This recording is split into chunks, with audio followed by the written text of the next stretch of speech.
भगवान की जय। श्रीमद् भागवत महापुराण की जय।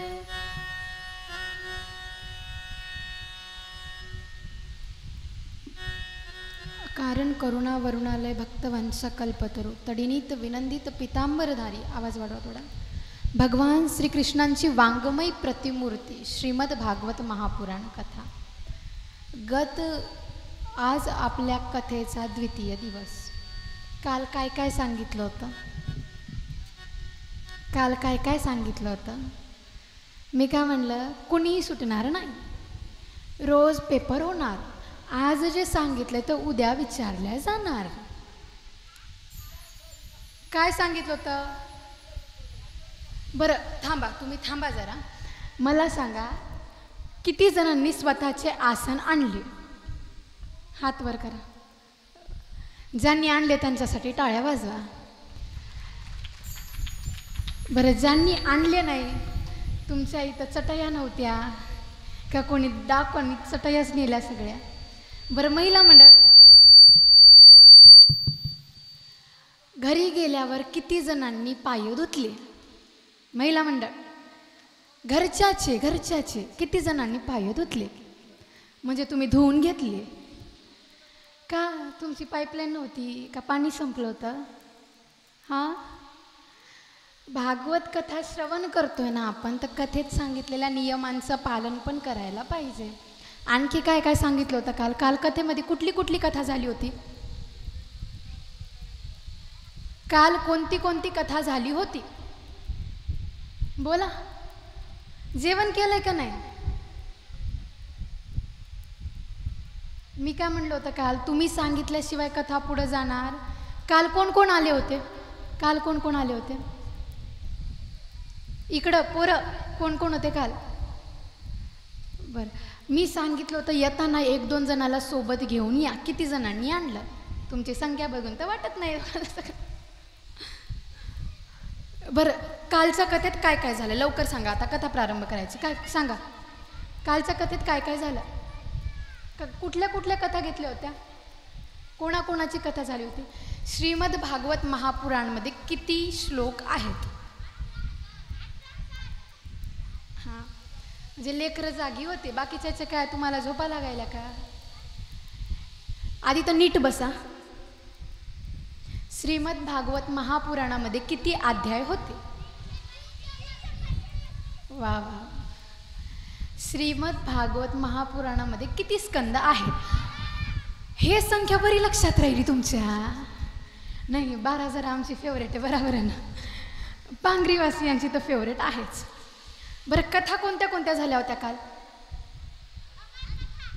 अच्छा, अमर कथा एक। दुसरी पोरं मोबाईल घेऊन बसू नका, नाही तर मोबाईल घेईन। कोणत्या कोणत्या कथा झाल्या होत्या काल? अमर कथा एक। दुसरी आत्मदेव ब्राह्मणाची कथा। तिसरी विषय कोणते कोणते आले होते कालच्या कथेमध्ये? शिवपार्वती संवाद, तेच अमर कथा। हां हां हां, बोला, लवकर बोला, वेळ कमी आहे। पुरुष मंडळी, तुम्ही काय करायले? वट्ट्यावर बसलेले पुरुष वट्ट्यावर बसलेले मागचे, ऐकू येत नाही का बरोबर? सिक्रेट डिस्कशन चालू आहे, त्यांचा आवाज देताना जरा। आजोबा, मामा, इकडे भाची बोलायली, खाली बसा, या लवकर, वट्ट्यावर बसायचंच नाही। ते मला तर ते कसं, तुम्हाला बघितल्याशिवाय माझं इंजन, पळून जाऊ नका, कथेत बसायचंय खाली। पुढं सरका, पुढं, एवढं मागं नाही, पुढं, मला तुमची तोंड दिसू द्या, पुढं सरका। लवकर सांगा, कथा कोणती?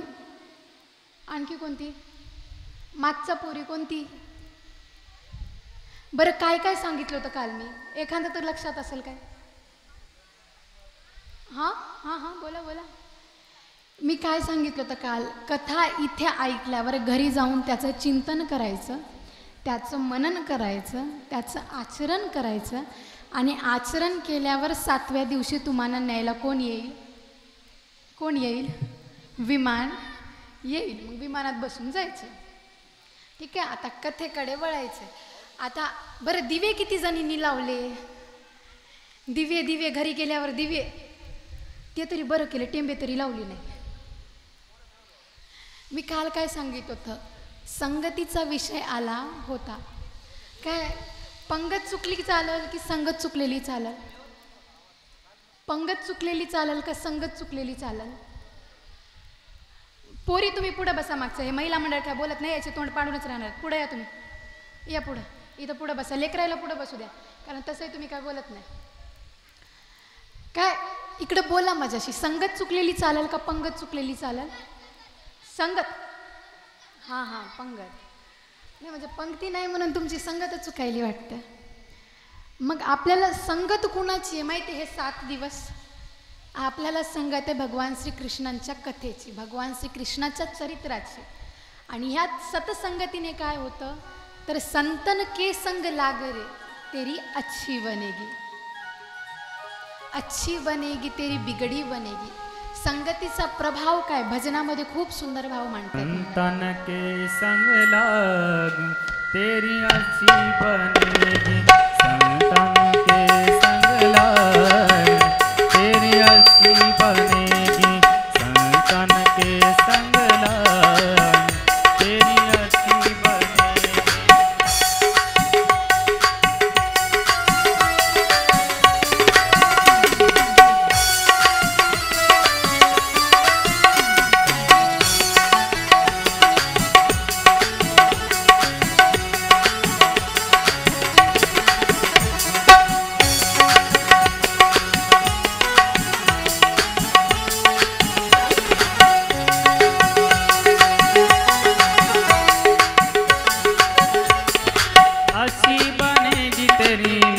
बनेगी, संतन के संग लाग तेरी अच्छी बनेगी, संतन के संग लाग तेरी अच्छी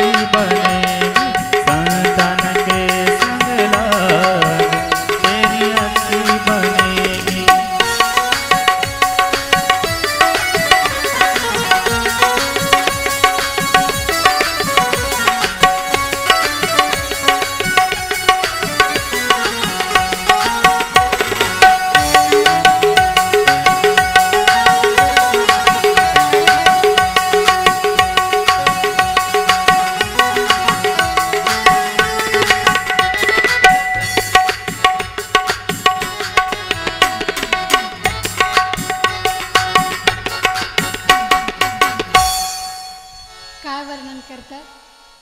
संतन के संग लाग रे तेरी अच्छी बनेगी.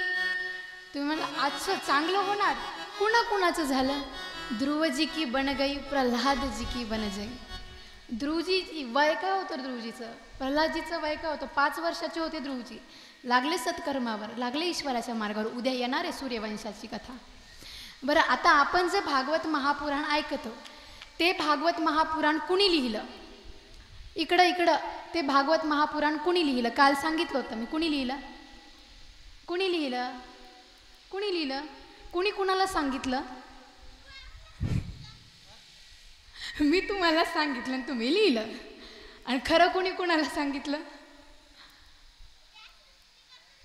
व्यासजींनी गणपती बाप्पाला सांगितलं. लेकरं जागी राहिलेत, तुमचे काय तुम्हाला परत रोग यायला लागले का, नका काळजी करू, आणखी 5 दिवस आहे, रोग उतरवणार आहे तुमचे, रोज एक रोग उतरवणार मी. व्यासजींनी गणपती महाराजांना सांगितलं नाही तर त्यांनी सांगून गणपती महाराजांना लिहायला लावली श्रीमद भागवत महापुराण कथा. आपला कालचा विषय काय होता. बरं, आता एक नियम सगळ्यांनी लक्षात ठेवा.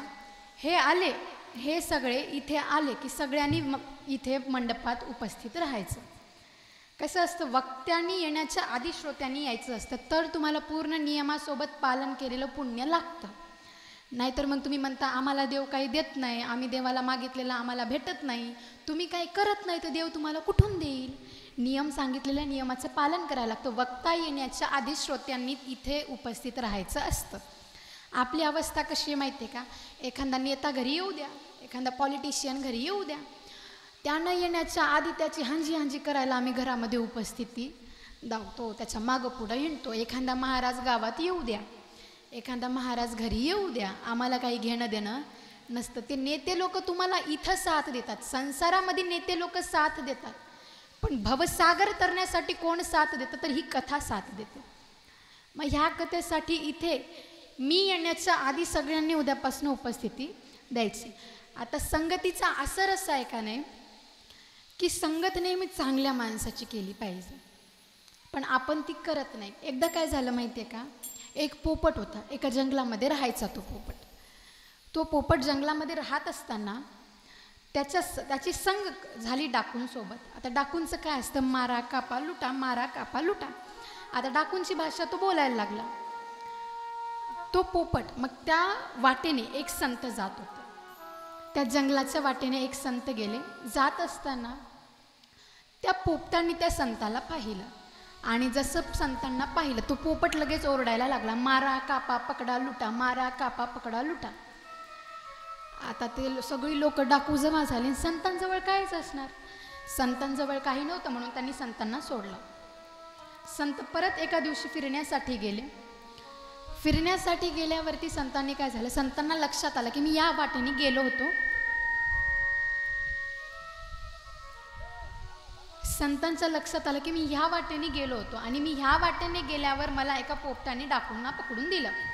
आता कथा लक्षात ठेवा, उद्या परत प्रश्नोत्तरी होणार आहे, उद्या परत तुम्हाला उत्तर द्यायचं. म्हणून गाडी आली, बाई आली म्हणून इकडं तिकडं बघू नका, सध्या फक्त माझ्याकडं बघा. आता त्या पोपटाला, त्या संतांना काय वाटलं की मी ह्या वाटेने गेलो, ह्या वाटेने गेल्यावर मला एक पोपट भेटला, त्या पोपटाने मला पकडवून दिलं. मग संतांनी विचार केला की आता ह्या वाटेने जायचं नाही, आता इकडच्या वाटेने जायचं. मग संतांनी तेच केलं, वाट इकडची सोडली, इकडची धरली. त्या पण वाटेवरती त्यांना एक पोपट भेटला. संगतीचा प्रभाव बघा, तुम्ही चांगल्यांची संगत केली तर तुमची रंगत चांगली राहते, आणि तुम्ही जर संगत चांगल्यांची नाही केली तर मग तुम्ही किती बिघडता हे तुम्हाला चांगलाच अनुभव आहे. संगत करावी सदा सज्जनाची, संगत करावी सदा सज्जनाची, सावली नसावी सदा दुर्जनाची, संगत करावी सदा सज्जनाची, संगत करावी सदा सज्जनाची.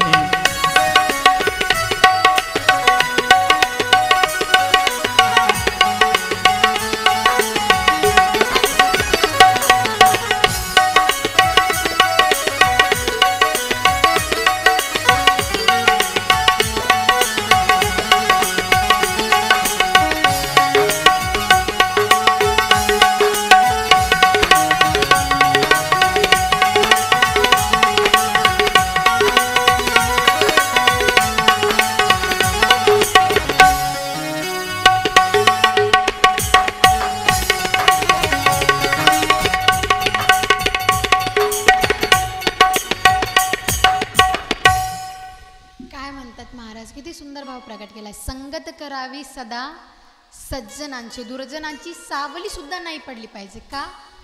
आमच्या संतांनी प्रमाण दिले, जैसी विंच वाची नांगी तैसा दुर्जन सर्वांगी. काल आपण पाहिलं विंचू किती विषारी असतो, त्या विंचवाला खाणारी पाल, त्या पालीला खाणारा कोंबडा, आणि त्या कोंबड्याला खाणारा कोण? वा, लेकरं आपल्या इथले जास्त ॲक्टिव्ह आहेत. म्हणून संगत करावी सदा सज्जनांची, संगत कधी चुकली नाही पाहिजे. मग ते संत जात आहेत, वाटेवरती त्यांना परत एक पोपट भेटला. संत घाबरले की आता हा पोपट मला परत पकडवून देणार. तर संतांनी विचार केला, हा मला पकडून देईल का? पण संत गेले, त्या पोपटाची भाषा, तो पोपट सुंदर भाषा बोलायला लागला. जसे संतांना त्या पोपटाने पाहिलं, तो संत म्हणतो, या बसा, स्वागत आहे आपलं, नामाचं संकीर्तन करू, थोडा वेळ सत्संग करू. इतकी गोड भाषा तो पोपट बोलायला लागला. आता त्या महात्म्यांना प्रश्न पडला की इतकी गोड भाषा हा कसा काय बोलतो? कारण मागच्या वेळी मी ज्या रस्त्याने गेलो त्या रस्त्याने सुद्धा मला एक पोपट भेटला, आणि त्या पोपटांनी मला डाकूंना पकडवून दिलं. हा सुद्धा पोपटच आहे. आणि पोपट असून हा इतकी सुंदर भाषा कशी काय बोलायला लागला. त्या महात्म्यांनी त्या पोपटाला प्रश्न केला. ते महात्मे म्हणतात की मी मागच्या वेळी पण एका रस्त्याने गेलेलो, त्या रस्त्यावर गेल्यावर मला तिथे एक तुझ्यासारखाच पोपट भेटला. आता पोपट कसा असतो? पोपट कसा असतो? हिरवा असतो. त्यात पण प्रकार असतात, पण नॉर्मली पोपट कसे असतात? हिरवे. पण त्या साधूंनी शब्द कसा वापरला की मला तुझ्यासारखाच पोपट भेटला. आणि तो इतकी वाईट भाषा बोलत होता की त्याने मला डाकूंना पकडवून दिलं. मग असं बोलल्यावर संत त्याला म्हणतात की तू पण पोपटच आहेस आणि तू तर इतकी गोड भाषा बोलतोयस, असं कसं काय? तेव्हा तो पोपट उत्तर द्यायला लागला की महाराज, तो पोपट सुद्धा मीच होतो आणि हा पोपट सुद्धा मीच आहे. मग महाराज म्हणतात त्या रस्त्यावर गेल्यावर तू एवढी वाईट भाषा बोलली आणि मी या रस्त्यावर आलो तर तू एवढी सुंदर भाषा बोलायला लागला. तेव्हा तो पोपट किती सुंदर उत्तर देतो. तो पोपट बोलतो की महाराजजी, तुम्ही त्या रस्त्याने जेव्हा आलात का नाही तेव्हा मला संगत डाकूंची होती. आणि डाकूंची भाषा एकच असते, मारा कापा लुटा. आणि माझ्या कानावर नेहमी तेच पडायचं, काय? मारा कापा लुटा. तीच भाषा माझ्या कानावरती बार यायची आणि मी तीच भाषा बोलायला लागलो. पण काही दिवसानंतर पोलीस आले, त्यांनी त्या डाकूंना पकडून नेलं आणि ते घेऊन गेले. घेऊन गेल्यावरती असं झालं की ती सगळी वस्तू तिथलची विस्कटली. मग मी इकडे आलो. इकडे आल्यावर मला संतांची संगत भेटली. आणि संतांची संगत भेटल्यावर काय झालं तर मला रोज माझ्या कानावरती ऐकायला फक्त एकच यायचे, राम नाम. ईश्वराच्या नामाचं स्मरण, ईश्वराच्या नामाचं चिंतन.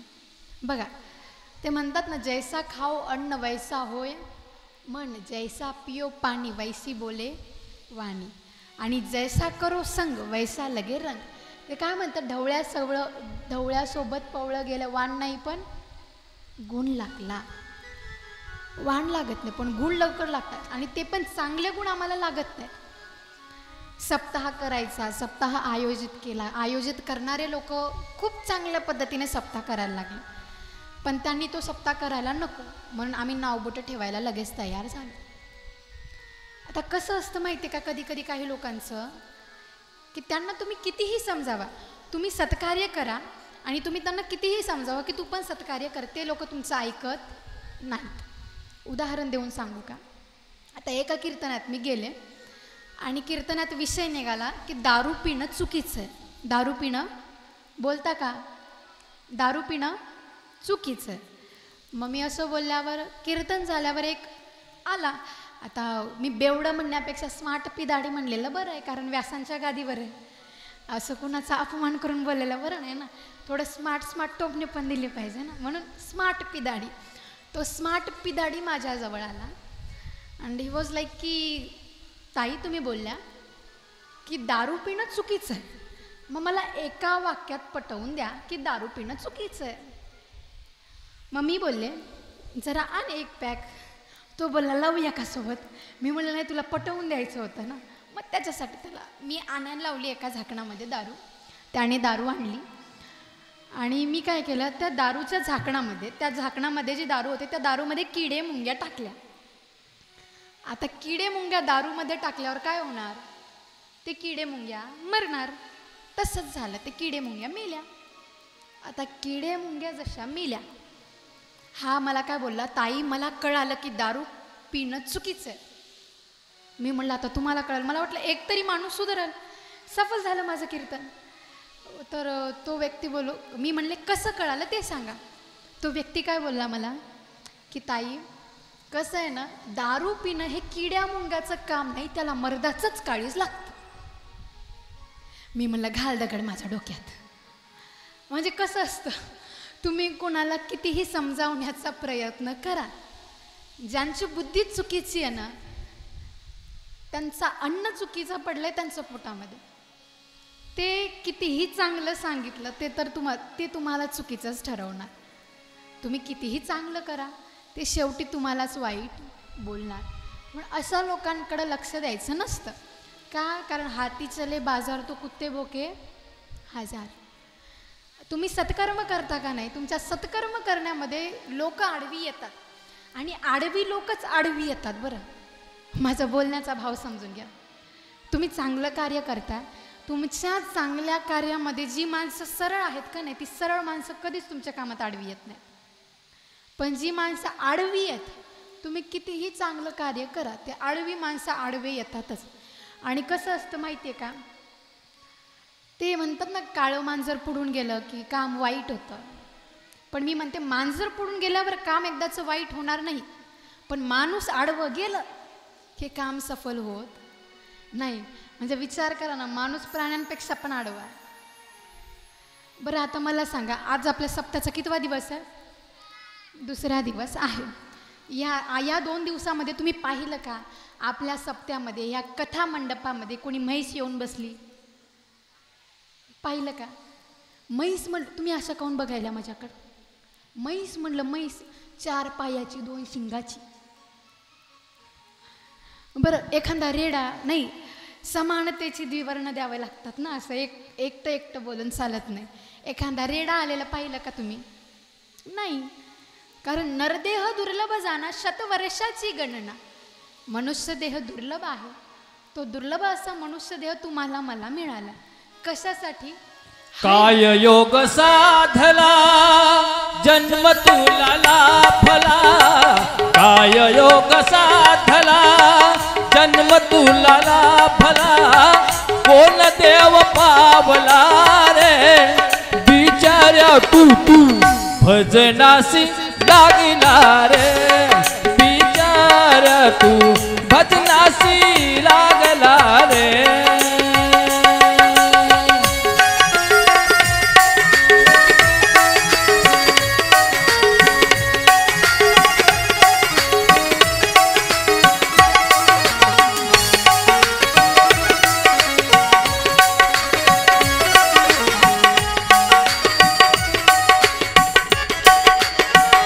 कितीतरी असतील लोक जगामध्ये, देवतया नाठावे नाठावे, देवतया नाठावे, खावे प्यावे न्यावे म्हणती म्हणती मरून जावे जावे, म्हणती मरून जावे.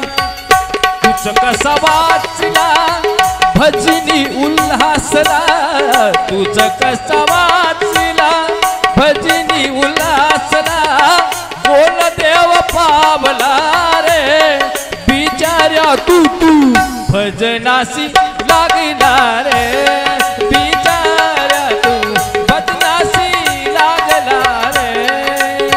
काय योग साधला जन्म तुला लाभला, काय योग साधला जन्म तुला लाभला, कोण देव पावला रे बिचाऱ्या तू भजनासी लागला रे, बिचाऱ्या तू भजनासी लागला रे, बिचाऱ्या भजनासी लागला. वर्णन करतात, काय योग साधला जन्म तुला लाभला. दुर्लभ आहे देव भेटणं. 84 लक्ष योनी आहेत. किती? 84 लाख योनी आहेत. आणि त्यात एकमेव योनी म्हणजे ती मनुष्य जन्म आहे. आणि हा जर दुर्लभ असा मनुष्य देह आम्हाला लाभलाय आणि तो जर आम्ही खाण्यापिण्यामध्ये व्यर्थ घालतोय, तर आमच्या एवढं दुर्भागी कोणी नाहीये. मग ही श्रीमद भागवत महापुराण काय करते? या मनुष्य जन्माला सार्थक करण्याचं काम करते. मग तुम्ही म्हणाल, तू आम्हाला काल सांगितलं की व्यासांनी ही कथा गणपतींना सांगितली, गणपतींनी ही कथा लिहिली, आणि गणपतींनी ही कथा लिहिल्यावरती या कथेचा प्रचार प्रसार करणार कोण? ह्या विचारात पडले. कोण? व्यासजी. कारण कथा तर निर्माण झाली आणि व्यासजींनी जेव्हा ध्यान लावलं तेव्हा व्यासांनी त्यांचं दिव्य दृष्टीने पाहिलं की कथेचा प्रचार प्रसार करण्यासाठी एकच व्यक्ती योग्य आहे, तो म्हणजे माझा मुलगा. कोण? व्यासजींच्या मुलाचं नाव काय होतं? व्यासजींच्या मुलाचं नाव काय होतं? काय होतं? डोके खा जाऊ नका आता. शुकदेवजी. ज्या शुकदेवजी महाराजांनी ही भागवत महापुराण कथा सांगितली, कुणाला सांगितली? परीक्षितांना सांगितली. मग ही भागवत महापुराण निर्माण झाल्यावर सर्वप्रथम कुणाला सांगितलं? वर्णन शास्त्रांनी केलं. श्रीमद भागवत महापुराणामध्ये वर्णन आलंय की भगवान विष्णूंनी हंस अवतारामध्ये, कुठल्या अवतारामध्ये?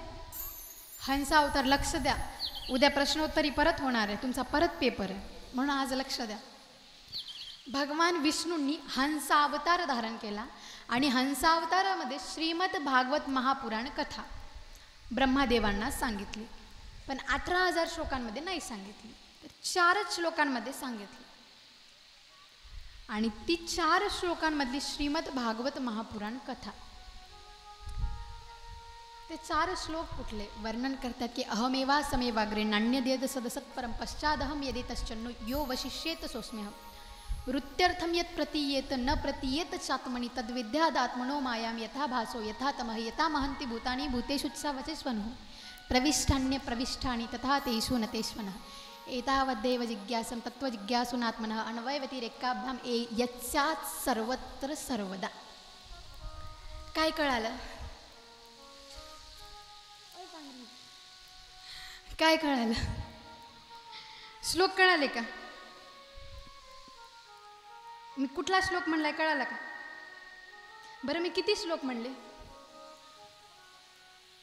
किती श्लोक म्हणले मी? किती? 4 श्लोकांमध्ये सांगितली म्हणलं ना भागवत. असे कसं लक्ष देत नाही तुम्ही? 4 श्लोकांमध्ये हंसावतारामध्ये प्रभूंनी ब्रह्माजीला सांगितली श्रीमद भागवत महापुराण कथा. आणि मग ती श्रीमद भागवत महापुराण कथा कुणाला सांगितली?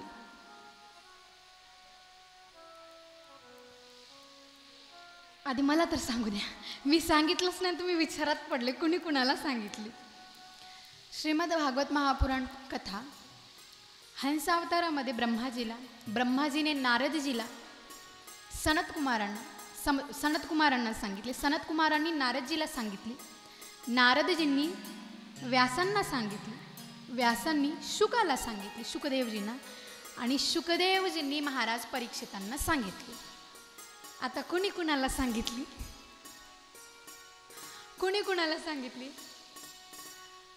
हंसावतारामध्ये हे लिहून घेत जा तुम्ही ना, वह्यापेणी आणा उद्यापासून, कारण हे महत्त्वाचे मुद्दे. कुणाला? हंसावतारामध्ये भगवान विष्णूंनी ब्रह्माजींना, इकडे लक्ष द्या, हंसावतारामध्ये भगवान विष्णूंनी ब्रह्माजीला, ब्रह्माजींनी सनकादी ऋषींना, सनकादी ऋषींनी नारदजींना, नारदजींनी व्यासजींना, आणि व्यासजींनी शुकदेवजींना, आणि शुकदेवजींनी महाराज परीक्षितांना ही भागवत महापुराण कथा सांगितली. आता कथेचा विस्तार करायचा आहे. शुकदेवजी प्रत्येक गोष्टीपासून निवृत्त झालेले. आता बघा, साक्षात भगवान विष्णूंनी गर्भामध्ये शुकदेवजीला दर्शन दिलं. गर्भामध्ये शुकदेवजीला दर्शन दिलं. शुकदेवजीसाठी माया सुद्धा थांबवली. पण त्यांना अहंकार नव्हता. आमचं कसं आहे, 1.5 गुंठा जमीन नावावर नाही, घरातले नीट विचारत नाही, घरात आलं काय गेलं काय, माय म्हणते नासकं बाहेर मेलं तरच बरं आहे, घरी रात्रभर नाही दिसलं की बाप म्हणतो कुठंतरी गटारात पडला असं. अशी अवस्था आमची आहे. आणि तरी आमचा ॲटिट्यूड वेगळा आहे. शुकदेवजी ज्यांना गर्भामध्ये साक्षात ईश्वरांनी दर्शन दिलं, ते शुकदेवजी सगळं काही त्यागलं. त्यांनी धन संपदा, वडील, 4 वेद, 6 शास्त्र, 18 पुराण, वेदांची निर्मिती ब्रह्माजींनी केली, पण ब्रह्माजीकडून व्यासांकडे आली. 18 पुराणांची निर्मिती केली, 6 शास्त्रांची निर्मिती केली. कुणी? व्यासजींनी. एवढे ज्ञानी वडील होते, पण पोरांनी सगळंच त्यागलं. आणि पोरांनी काय घेतलं? वैराग्य घेतलं. आपले पोरं 1-1 फूट जागेसाठी भांडतात. माझी तुझी आमची अवस्था ही आणि एवढं ज्ञानाचा त्याग केला, एवढ्या संपत्तीचा त्याग केला शुकदेवजींनी. बरं आपण अभिमान करतो तरी कशाचा? विचार करा ना जरा. कशाचा अभिमान करतो? 2-3 गुंठे शेतीचा की 10-12 एकर शेताचा? 7-8 फ्लॉट आहेत म्हणून, 7-8 फ्लॅट आहेत म्हणून, की आमचं नांदेडमध्ये एखादं मोठं घर आहे म्हणून, की आमच्या इथे आम्ही पैसे जाळून पाणी तपवतो म्हणून? बरं मला सांगा, तुम्ही मेल्यावर ते जे नोट आहेत, कडक कडक नोटा, त्या नोटांच्या पुंगळ्या करून तुमच्या नाकात घालणार आहेत का? घालणार आहेत का? की ते पैसे तुमच्या सोबत येणार आहेत? शेवटी सोबत काय येतं ना? हे जे सगळं तुम्ही एवढं बघता, एवढं पोरांसाठी कमावून ठेवता, एवढं सगळं करून ठेवलं, शेवटी म्हातारे झाल्यावर तुमचीच पोरं म्हणतात थेरडं नीट जगू देत नाही.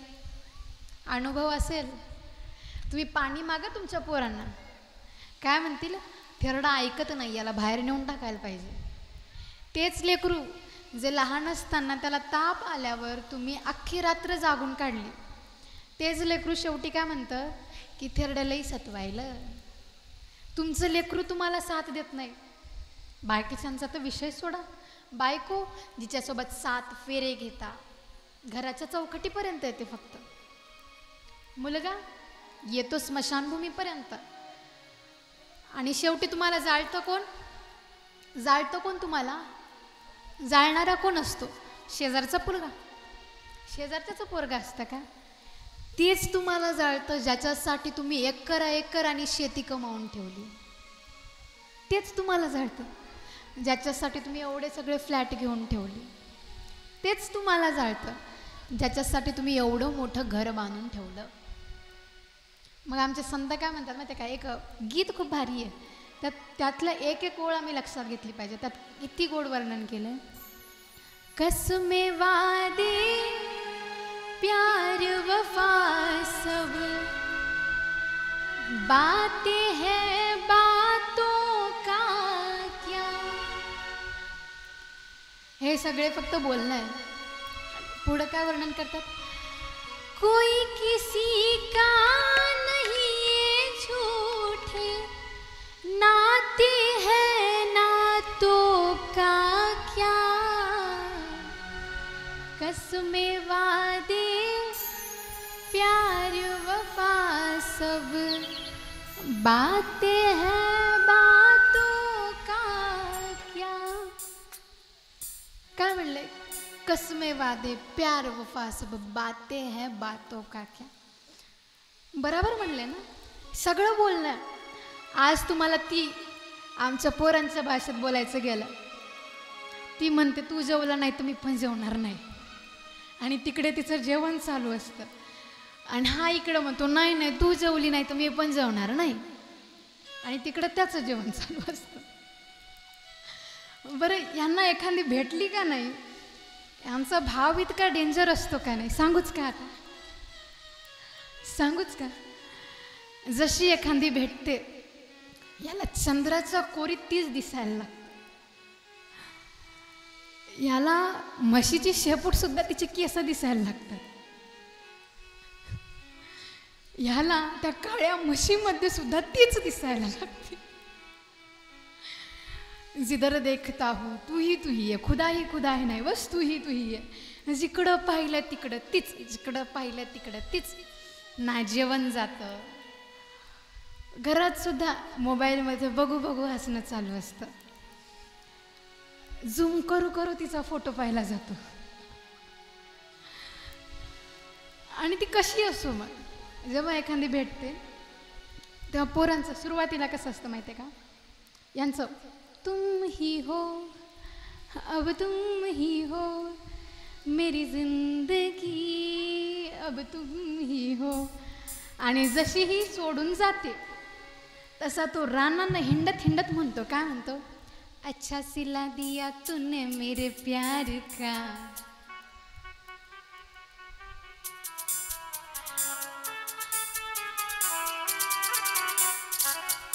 वा, बरोबर आहे ना? वास्तविक परिस्थिती ही आहे. आणि ती पण जोपर्यंत तुमचं काही पाहिजे असतं तिला, जोपर्यंत आयफोन पाहिजे असतो, जोपर्यंत तुमची किडनी विकून घेणार नाही, तोपर्यंत मस्त मागे असं. बरं, आपली अपेक्षा तरी कशी असते माहिती का? प्रेम कसं असलं पाहिजे? श्रीमद भागवत महापुराण हे प्रेमकथा म्हणून सांगितली जाते. प्रेमाचं वर्णन आहे या कथेमध्ये. प्रेम कसं असलं पाहिजे? आता सगळे आता सध्या प्रेमानंदजी महाराजांचे दिवाणे झालेत. फक्त दिवाणे होण्यापेक्षा ते जे बोलले ते आचरणात घेतलं तर बरं आहे. प्रेमानंदजी महाराजांनी एक वचन बोलले होते. काय ते म्हणतात की तुम्ही माझ्याकडं बघा न बघा, मी फक्त तुम्हालाच बघणार. तू मला आठवण कर न कर, मी फक्त तुझीच आठवण करणार. म्हणजे प्रेशराईज नाही केलं इथं प्रेमासाठी. प्रेमाचा भाव काय सांगितला की समर्पण भाव. शास्त्र काय सांगतात? नारदजी सांगतात बरं प्रेमाचा भाव. आता ते नारदजी जे स्वतः ब्रह्मचारी आहेत ते नारदजी काय म्हणतात की तत् सुखे सुखेत्व, त्या व्यक्तीच्या सुखामध्ये सुखी राहणं. ज्या प्रेम सुख देई, प्रेम सुख देई, प्रेम सुख देई, प्रेम सुख देई. प्रेम विना नाही समाधान, प्रेम विना नाही समाधान, प्रेम विना नाही समाधान, प्रेम विना नाही समाधान. प्रेम सुख देई, प्रेम सुख देई, प्रेम सुख देई, प्रेम सुख प्रेम सुख देई, प्रेम सुख देई आणि तेने विन नाही समाधान. पण कुठलं प्रेम? स्वार्थाचं प्रेम. जोपर्यंत आयफोन पाहिजे तोपर्यंत, की जोपर्यंत टेडी पाहिजे तोपर्यंत. हे प्रेम प्रेम नाही. कोणी तुमचं नाहीच यासाठी. मग आमचे संत काय म्हणतात? तुझं कुणी नाही या जगामध्ये, म्हणजे आपुला तो एक देव करून घ्यावा आणि तेने विन जीवा सुख नव्हे. त्या ईश्वराला आपण आपलंसं केलं पाहिजे. बरं विचार करा ना थोडासा. लहान बाळ जेव्हा गर्भामध्ये बाळ असतं तेव्हा गर्भामध्ये तुम्ही जे खाता ते त्याचा पुरवठा त्या बाळाला होतो. गर्भामध्ये ते बाळ 9 महिने जिवंत राहतं. 9 महिने त्याची गर्भामध्ये खाण्यापिण्याची व्यवस्था होते. मग विचार करा ना, तुम्ही जन्माला येण्याच्या आधी त्या ईश्वराने तुमची व्यवस्था करून ठेवलेली आहे. त्याला किती काळजी आहे तुमची. तुम्ही जन्माला आल्यावर तुम्हाला काय लागतं? लहान बाळ अन्न खाऊ शकत नाही, दुधाची व्यवस्था केली त्या ईश्वराने. थोडे मोठे झालात लगेच अन्नाची पण व्यवस्था केली. स्वतःचं स्वतः राहायला लागलात, 17+ झालात की याची पण व्यवस्था केलीच. याची केलीच ना आता. नाही म्हणजे तो सांगतो, देव सांगतो की वाईट मार्गावर नाही गेलं पाहिजे. देवानी मग तुम्ही म्हणता, आता एक व्यक्ती म्हणतो की जर देव म्हणतं की वाईट कामं नाही केली पाहिजे, वाईट मार्गावर नाही गेलं पाहिजे, वाईट गोष्टींमध्ये आपण तल्लीन नाही झालं पाहिजे, तर मग देवानी ह्या सगळ्या वाईट गोष्टी बनवल्याच कशासाठी? आता मला सांगा, देवांनी अमृत बनवलं, अन्न बनवलं आणि अन्नासोबत जहरसुद्धा बनवलं का नाही? बनवलं का नाही? बनवलं ना. मग रोज जेवण करताना एक गोट जहर घेता का? अन्नासोबत शेण पण बनवलं. अन्न खाता खाता शेण वर खात नाही. म्हणजे नाही त्या वाईट गोष्टीमध्ये देवानी बनवलं सगळंच. देवानी देवालाही बनवलं, देवानी राक्षसांनाही बनवलं. मग आपलं कर्तव्य ना, आपण काय घेतो, आपण कुठल्या गोष्टीचं आचरण करतो, आपण कसं वागतो, हे आपल्यावर डिपेंड आहे. बरं मला सांगा, गाढव माहिती आहे? गाढव माहिती आहे ना? तसे गावात पण असतात, 4 पायाचे नाही, 2 पायाचे. ते वेगळी गोष्ट. पण आपल्याला 4 पायाच्या गाढवांचा विषय. गाढव ऐकलेत? गाढवाला पाहिलं? एक असं झाड असतं का नाही, गाढवाला जर त्या झाडाजवळ नेलं तर गाढव त्या झाडाचं एक पान सुद्धा खात नाही, तिथून निघून जातो. त्याला कोणतं झाड म्हणतात? कोणतं म्हणतात? वा वा वा वा, आमच्या आजोबांनी उत्तर दिलं. कोणतं झाड म्हणतात? गाढव सुद्धा तोंड लावत नाही. कोणतं झाड म्हणतात? खाणाऱ्या बाया बोट मोडत असतील माझ्या नावाने. आलं की येऊन जाऊन त्याच विषयावर चालली. विचार करा ना, गाढव सुद्धा तोंड लावत नाही आणि माणसं चोळू खाता. आणि माहिती आहे हे यांची अवस्था कशी माहिती आहे का? लेकरांना म्हणतात आजी तंबाखू कशी खाते माय करून दाखव. ते लेकरूही असं करतो ना, असं करून दाखवतं. आणि यांना ते गोड वाटतं. लेकरांनी शिव्या देऊ देते, यांना ते गोड वाटतं. लेकरांनी 12-13 करू दे, यांना ते गोड वाटतं. आज गोड वाटतं आणि उद्या तेच लेकरू मोठं झाल्यावर त्यांनीच तुम्हाला लाथ मारून घराबाहेर काढलं की मग का कडू वाटतं? मग का कडू वाटतं? विचार करा ना जरा. लहान असताना लेकरांना संस्कार देण्याचं काम कुणाचं आहे? तुमचं. आम्ही खरं तर गर्भसंस्काराला जास्त महत्त्व दिलेलं आहे शास्त्रांनी. आमची अवस्था कशी माहिती आहे का? महिला मंडळ जेव्हा गर्भवती असतात तेव्हा गर्भवती असताना यांना चिंचा खायची डोहाळे लागतात, यांना पाणीपुरी खावी वाटते. आता डोहाळे लागतात ते ज्याचं त्याचं. आता मला काय तेवढं माहीत नाही, जेवढं ऐकले तेवढं सांगायले. आणि परत मग हे रिकामे असतात तर करतात काय माहिती आहे का? गर्भवती महिलांनी देवाच्या कथा कीर्तनात गेलं पाहिजे, देवाच्या नामाचं स्मरण केलं पाहिजे, शूरवीरांच्या कथा ऐकल्या पाहिजे. आमच्या महिला काय करतात ते असं घेऊन बसतात. काय म्हणतात त्याला? वा लेकरं लय हुशार आहेत आपल्या इथले. मोबाईल घेऊन बसतात. मोबाईलवर काय बघतात? Short video. त्या शॉर्ट व्हिडिओमध्ये कोणते व्हिडिओ? साथ निभाना साथिया. तू तुझ्या सासूला साथ देत नाही, तू साथ निभाना साथिया म्हणते. ये रिश्ता क्या कहलाता है. घरातले रिश्ते काय म्हणतात तुला माहित नाही, तू ये रिश्ता क्या कहलाता है बघ. आणि त्याच्याहून वरचं काय तारक मेहता का उलटा चष्मा.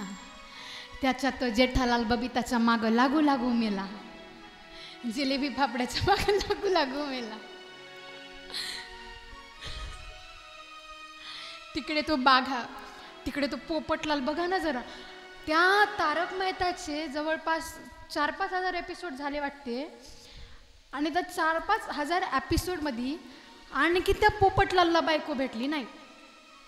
आणखी पोपटलालला बायको भेटली नाही. विचार करा, 4-5 हजार एपिसोड होऊन त्याला आणखी बायको भेटली नाही. तुमचं कुठं घेऊन बसता? आणि तशाही पोरी ऑलरेडी कमी आहेत आता. बरोबर आहे का नाही? पोरी ऑलरेडी कमी आहेत. काही दिवसाला इतकी बिकट परिस्थिती येणार आहे का नाही, आपल्या पांगरीच्या 4-5 पोरी जमा होतील आणि म्हणतील आज नवरा बघायला जायचं. काय म्हणतील? आज नवरा बघायला जायचं. मग ह्या मस्त कारमध्ये थटामटात बसून येतील. तुमचा मस्त छोटा भाऊ घरापुढं रांगोळी काढत असणार. ती घरात येणार, घरात बसणार, मस्त सोफ्यावर पायावर पाय टाकून बसणार. मग तुम्ही ते चहाचा ट्रे हातामध्ये घ्यायचा, हळू चालत यायचं. मग ती तुम्हाला विचारणार आल्यावर, काय रे नाव काय तुझं? तर नाव काय सांग का? आपल्या गावात सगळ्याची नावं माझ्या तोंडात यायले. एखाद्याचं नाव घेतलं, विचार म्हणाल माझंच नाव का घेतलं? नाही नका, आपल्या माणसानं बरं नाही तुझं, जाऊ द्या. ती तुम्हाला विचारणार, काय रे नाव काय तुझं? तुम्ही हळूच सांगायचं, सोन्या. मग ती म्हणणार, का रे स्वयंपाक येतो का तुला? मग तुम्ही असं करून बसणार. तुम्ही वय म्हणलं तर तुमचं वय होणार, नाही तर भेटणार नाही. कारण पोरी भेटणं ऑलरेडी कमी आहेत. पोरी भेटतच नाही. बिचारे 40-40 वर्षाचे राहिले, पोरीच भेटणं. आणि ज्याच्या मागं लागून पोरी यायला ते लग्न करणं. मग असंच काही दिवसात आता सर्वे केला का नाही, 1000 मुलांवरती 700 मुली आहेत 1000 मुलांच्या मागं. काही दिवसांनी ही अवस्थासुद्धा कमी होत जाईल. त्या 700चा आकडा 600वर येईल. मग बाकीच्या 400 मुलांनी काय करायचं? उपाय सांगते, करता का? उपाय सांगते, करता का? काहीच नाही. हे आहे ना, मस्त याच्यात गुंडाळून घ्या, बजरंगबलीच्या मंदिरात बसा. म्हणजे भगवं घालून